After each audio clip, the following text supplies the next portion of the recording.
हाँ तो बच्चों हम लोग इलेक्ट्रोस्टैट क्लास 12 हिंदी मीडियम एपिसोड 9 को देख रहे हैं।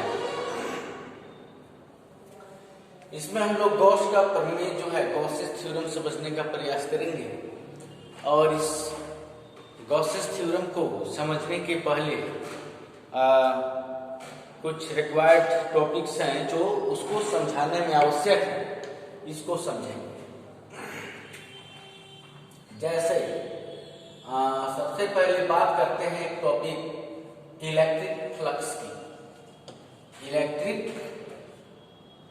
फ्लक्स की जिसे हम लोग प्रायः फाई से डिनोट करते हैं, विद्युत फ्लक्स।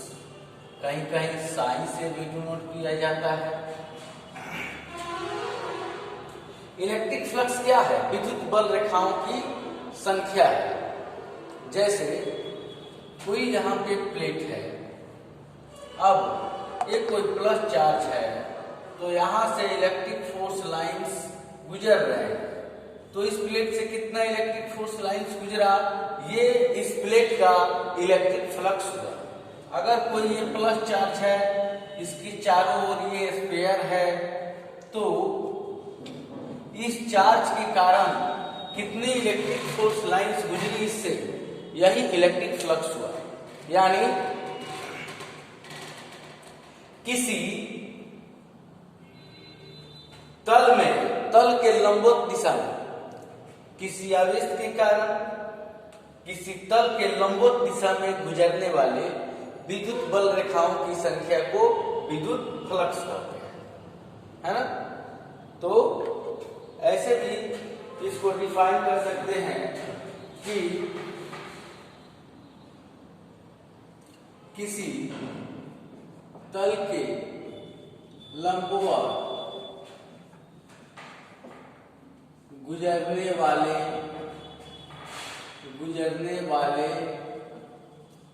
विद्युत बल रेखाओं की संख्या को, विद्युत बल रेखाओं की संख्या को इलेक्ट्रिक फ्लक्स कहते हैं। ठीक है, इलेक्ट्रिक फ्लक्स कहते हैं।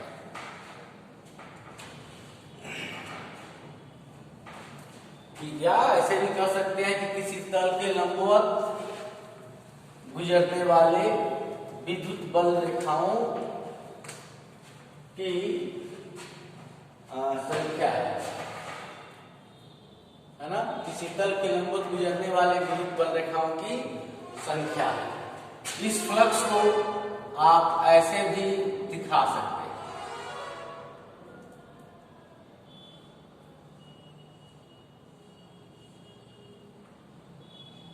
जैसे यहाँ प्लस एक चार्ज है जिसके कारण यहाँ इलेक्ट्रिक फील्ड इंटेंसिटी E है, और इस इलेक्ट्रिक फील्ड इंटेंसिटी E में ए एरिया का एक प्लेट रखा गया है, और इस प्लेट के तल के लंबवत विद्युत बल रेखाएं गुजर रही हैं। इसकी संख्या 1 2 3 4 5, जैसे 5, तो इसका फ्लक्स 5 हुआ न्यूमेरिकली। तो किसी तल से तल के लंबवत गुजरने वाले विद्युत बल रेखाओं की संख्या को विद्युत फ्लक्स कहते हैं, और इसका मान कितना होता है, फाई E A। विद्युत बल की तीव्रता के परिमाण और इस प्लेट के क्षेत्रफल के बराबर होता है।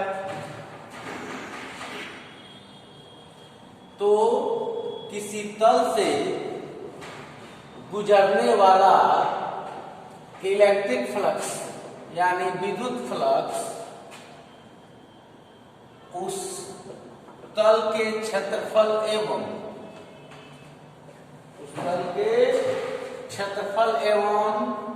विद्युत क्षेत्र की तीव्रता के परिमाण मतलब मैग्नीट्यूड के गुणनफल के बराबर होता है।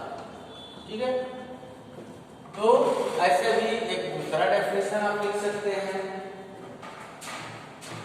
इसे आप वेक्टर फॉर्म में भी डिफाइन कर सकते हैं। वेक्टर फॉर्म में मतलब डिफाइन करने का मतलब हुआ, एरिया तो स्केलर है, क्षेत्रफल अदिश राशि है, लेकिन छोटा सा जो क्षेत्रफल है वो डी है, उसकी दिशा निश्चित है। जैसे इसको कह सकते हैं कि तल पर लंबवत बाहर की ओर। तो इसे ऐसे दिखा देने से या ऐसे दिखा देने से एक दिशा वाले क्षेत्रफल का बोध होता है, एक वेरी स्मॉल एरिया। इसे स्मॉल एरिया एलिमेंट कहते हैं, जिसे अल्पांश कहते हैं। इसकी दिशा तल के लंबवत दिशा में बाहर की ओर प्रायः मानी जाती है और यह बहुत ही छोटा सा अल्प अंश होता है एरिया का। जैसे इस बोर्ड पर एक बिंदु लेते हैं तो इसे डी अगर लिख दिए तो इसकी दिशा तल के लंबवत बाहर की ओर मानी जा सकती है।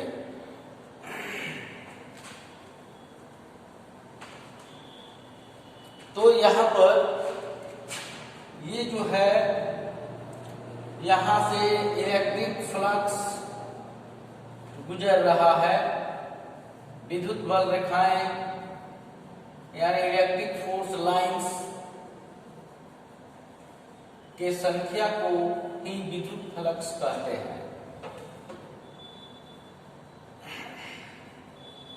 देखिए ई। अब इस पर एक छोटा सा स्मॉल एरिया लेते हैं। इसको क्या मानते हैं? इसको मानते हैं डी। इसकी दिशा कहाँ है? ये तल के लंबवत है, बाहर की ओर। तो अब इसको वेक्टर फॉर्म में लिखा जा सकता है, मतलब दो सदिशों को गुना करें और एक अदिश हो जाए। जैसे बल विस्थापन बराबर कार्य, बल और विस्थापन सदिश, कार्य अदिश। ठीक है, तो उसी तरह से ये क्या हो रहा है यहाँ पर? विद्युत फ्लक्स क्या है? अदिश राशि है। तो और विद्युत क्षेत्र की तीव्रता क्या है? सदिश राशि है। स्मॉल एरिया की दिशा है, इसीलिए यह भी सदिश राशि है और दोनों को गुना किए तो फ्लक्स मिल गया फाई, यानी अदिश संख्या। यानी एरिया अगर बड़ा है तो फ्लक्स भी बड़ा है, एरिया अगर छोटा है तो फ्लक्स भी छोटा है।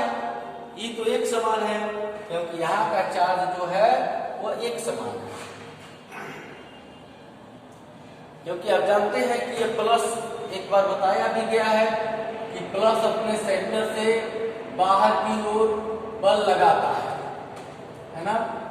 तो इसी का एक पार्ट ये काट लिया गया, इसी को बताया गया है यहाँ पर। यानी प्लस इधर है, ऐसे लेंगे तो प्लस इधर है, ऐसे इधर लेंगे तो प्लस इधर है ना। तो इसको ये भी लिख सकते हैं कि विद्युत क्षेत्र की तीव्रता एवं अल्पांश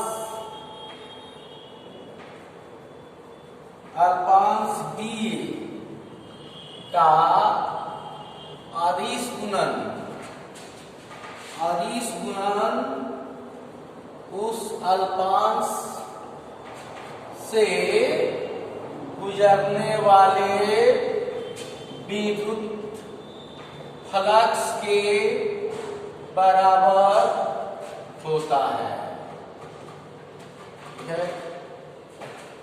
यानी इसी को ऐसे भी लिख सकते हैं, डी फाइव इक्वल टू ये सदिश ई का मॉड डी ए का मॉड कॉस थीटा, यानी D five equal to E D A cos theta. ठीक है, यानी electric flux passing through a small area element is to be equal to the scalar product of electric field intensity and a small of that small area element, है कि नहीं? तो ये हो गया।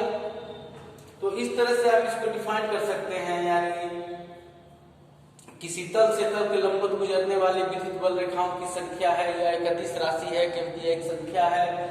और यह विद्युत, अगर कोई प्लेट है तो उससे कितना विद्युत फ्लक्स गुजर रहा है, तो वो उसकी विद्युत क्षेत्र की तीव्रता एवं एरिया है ना के गुणनफल के बराबर उसका परिमाण होगा। अगर तल के लंबवत वो रेखाएं गुजर रही हैं और ये कह रहा है कि विद्युत सदिश सदिशों के अदिश गुणन के आधार पर कि दो सदिशों को गुना करने से अदिश राशि प्राप्त होती है। तो इंटेंसिटी सदिश है, इसकी दिशा निश्चित है। स्मॉल एरिया एलिमेंट भी सदिश है, दोनों को गुना किए तो अदिश मिला। तो उस आधार पर कह सकते हैं कि विद्युत क्षेत्र की तीव्रता E एवं सदिश अल्पांश D है ना, और उसके अदिश गुणन के बराबर ही होता है। और एक छोटा सा टॉपिक हम लोगों को क्या पढ़ना है, ठोस कोण, सॉलिड एंगल। ये ठोस कोण क्या है? जोकर का टोपी जो देखते हैं आप, बेबी का खोप जो देखते हैं, मुंडेर, तो ये सभी क्या होते हैं, कोण होते हैं, शंकु। तो किसी शंक्वाकार आकृति है, उसके शीर्ष, उसके हेड पर बना जो कोण है वही ठोस कोण है ना, सॉलिड एंगल।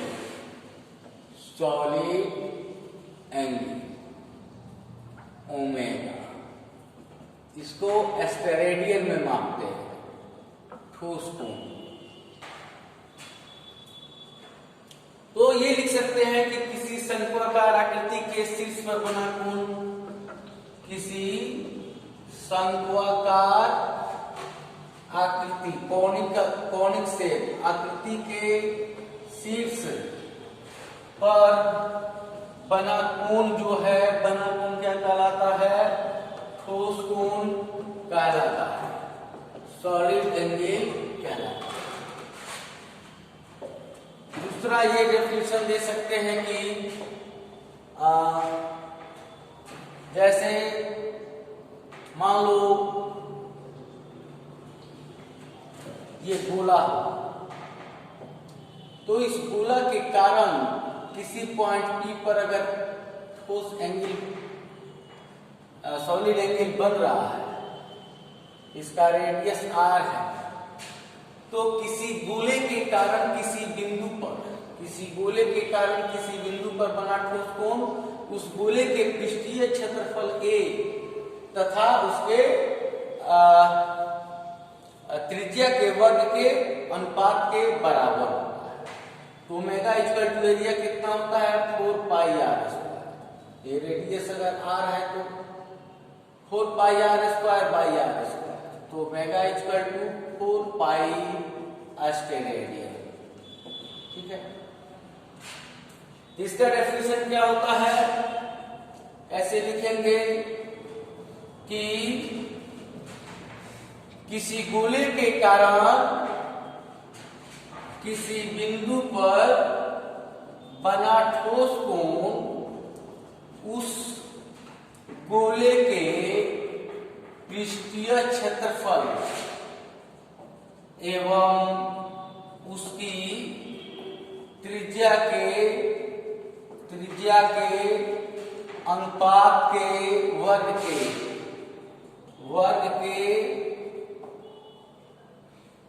त्रिज्या के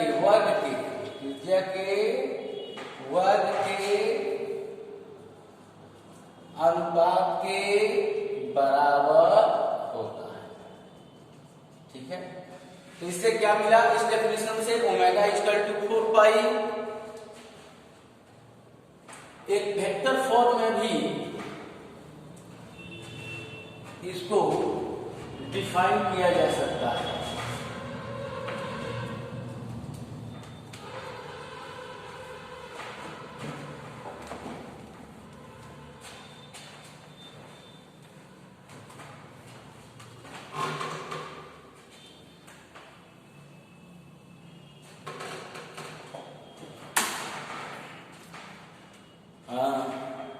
जैसे कि ये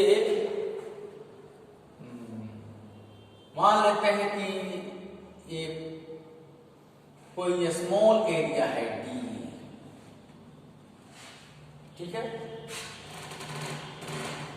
और ये क्या है, कोई स्मॉल एरिया जो DA है, यह किसी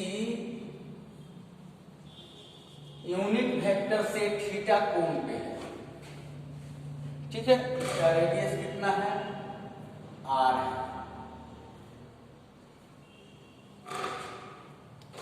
तो किसी स्मॉल एरिया के कारण किसी बिंदु पर बनने वाला ठोस कोण यानी डी ओमेगा उस स्मॉल एरिया एलिमेंट एवं एकांक सदिश के अदिश गुणनफल तथा उस गोले के त्रिज्या के वर्ग के अनुपात के बराबर होता है। मतलब इसको कैसे लिखे कि कोई स्मॉल एरिया एलिमेंट है, उसके कारण किसी गोले पर लिए गए, ऐसे भी कर सकते हैं कि किसी गोले पर लिए गए स्मॉल एरिया एलिमेंट के कारण किसी बिंदु पर बनने वाला ठोस कोण क्या होता है, तो उस स्मॉल एरिया एवं एकांक सदिश के अदिश गुणन एवं उस गोले के त्रिज्या के वर्ग के अनुपात के बराबर होता है। एकांक सदिश आप जानते हैं कि सदिश की दिशा को व्यक्त करता है।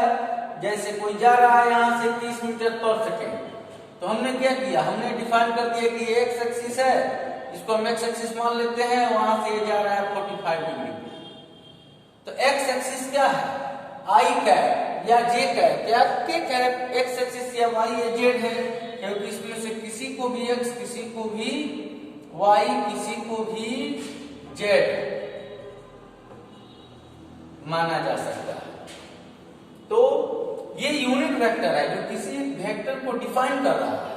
तो ये यूनिट वेक्टर आर कैप जो है उसके डायरेक्शन से थीटा कोण पर, उसकी दिशा से थीटा कोण पर स्मॉल एरिया एलिमेंट की दिशा है। ठीक है, तो लिख सकते हैं कि किसी गोले पर लिए गए किसी अल्पांश यानी स्मॉल एरिया एलिमेंट किसी अल्पांश के कारण उसके केंद्र पर बना ठोस कोण उस अल्पांश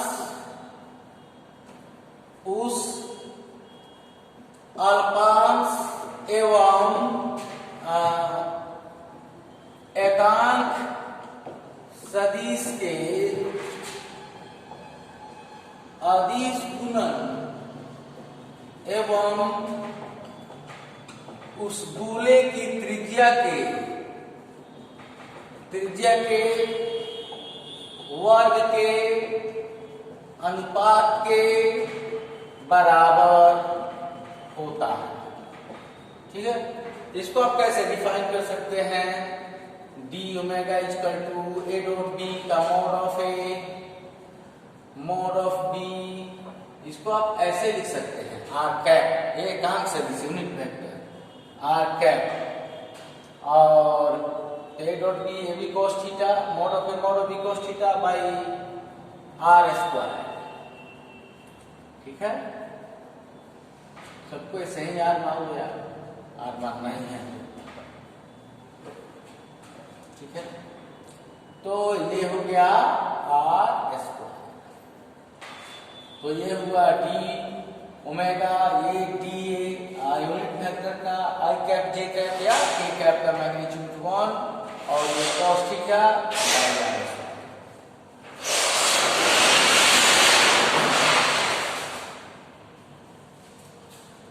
इस प्रकार हम लोगों को क्या इक्वेशन मिला, D omega equal to D A cos theta by R square, यानी ये भी डी ओमेगा के बराबर होता है। और इसी डी ओमेगा को अगर इंटीग्रेट कर देंगे तो ये ओमेगा बनेगा। Thank you. अगले क्लास में हम लोग इस थ्योरी का सहारा लेते हुए गॉस के प्रमेय को सिद्ध करेंगे।